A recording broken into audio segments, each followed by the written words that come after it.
So I've been waiting for some sort of confirmation on this transfer, but in the recent, in the last few minutes, Roma have come out and said that the deal is done and he is signing. So Alisson Becker, the Roma and Brazilian goalkeeper, has joined the club. Liverpool have signed, yet another top quality player. So they signed two midfielders. Obviously, they signed Van Dijk in the January transfer window, and of course, they signed Mohamed Salah in the summer last season. So, this is really, really good news for Liverpool. He is absolutely amazing, and this is a signing that had to happen. And I don't think it made any difference that Karius had a howler in the in Champions League final, because I really don't, because they needed a goalkeeper anyway. They had Karius, they had Mignolet, they had Danny Ward, and they had Bogdan. But none of them are top quality, and this bloke is top quality. And he's been very, very good in Serie A. So he spent 4 years in the Brazilian Serie A with Intercontinental, and then in 2016 he moved to Roma, where he was back up, and then in 2017-18 he was number one, making 50 appearances in total for them, as well as being number one for Tiche's Brazil, being number one over Ederson, who's also had a very, very good campaign at Manchester City. So he is a very, very top quality goalkeeper. He didn't show that really a lot at Anfield and in the reverse game, and I saw a lot of people being like, from what I've seen of him at Brazil in the World Cup and during the Champions League, it doesn't really look that good. But having said that, De Gea had a bit of a mare against Sevilla when they went out, and didn't exactly cover himself in glory at the World Cup. Does that mean he's not a very good goalkeeper? Of course it doesn't. So I really, really, really do rate this signing. So he would become the most expensive goalkeeper of all time, at £67 million, which is almost double what the original record was for Ederson.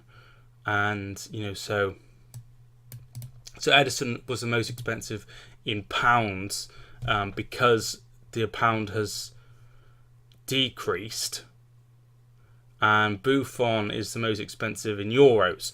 However, this is no longer a problem, because this has been absolutely hammered by Liverpool.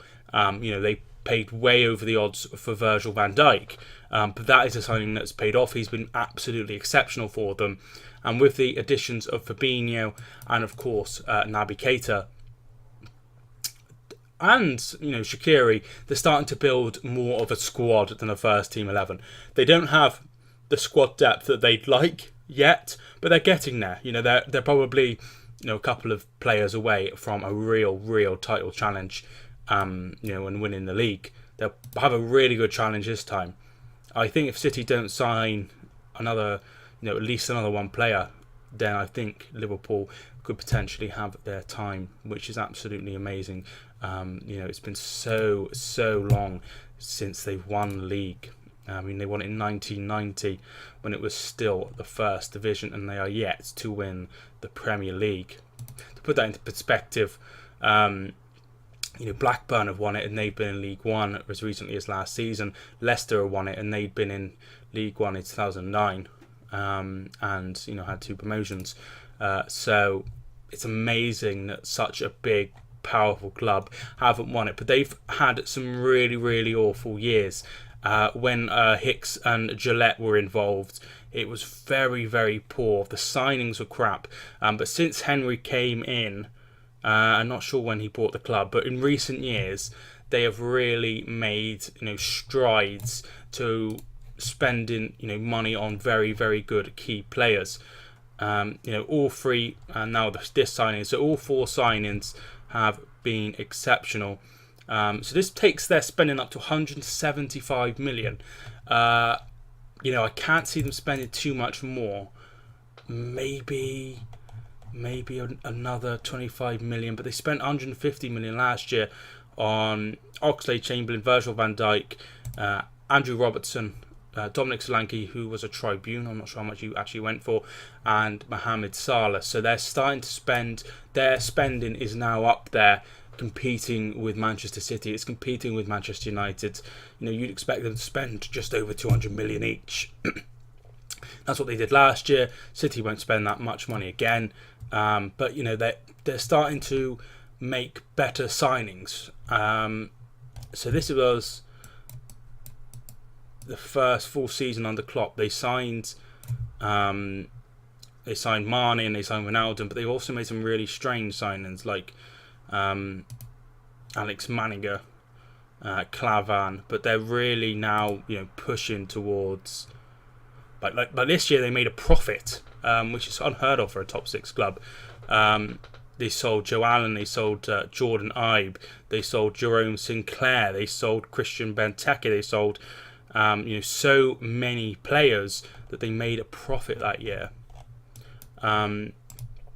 Last year they did spend 150 million, like I said, 150 million. They got out 140 million with the rising fees of obviously Coutinho, but Lever went out, and the big mover was Mamadou Sakho. So they're spending within their means. You know, it's not like they're chucking money at the situation. This year they haven't sold any players. Obviously Chan has gone and he needed to be replaced. He's a very, very good player. And that's exactly what happens. That's very interesting. Alisson shares a birthday with Roberto Firmino. Both Brazilian and both share the same birthday, the 2nd of October. That is very, very interesting indeed. But yeah, so it's looking promising from Liverpool. They're having a very good window. You know, they're signing top quality players, and you know, they're bolstering their squad. They've only lost one player. They brought in, you know, 4, and now they can get rid of one of those goalkeepers, at least one, as well as Danny Ward, who's meant to be on his way out to Leicester. So they have their game tonight. I think it might have just finished, but they have Blackburn tonight. So they started off, they've already played 3 games, Chester, Tranmere and Bury, and tonight they are playing Blackburn, which I think has just finished. It finished 2-0 to Liverpool. They put out, you know, rather a weak side, Daniel Sturridge and Markovic getting the goals, but then they go on to over to the United States, where they play Borussia Dortmund, they play Manchester City, they play Manchester United, and then they come back and have a game in Ireland against Napoli, and then a game in Liverpool against Torino before they kick off the Premier League season.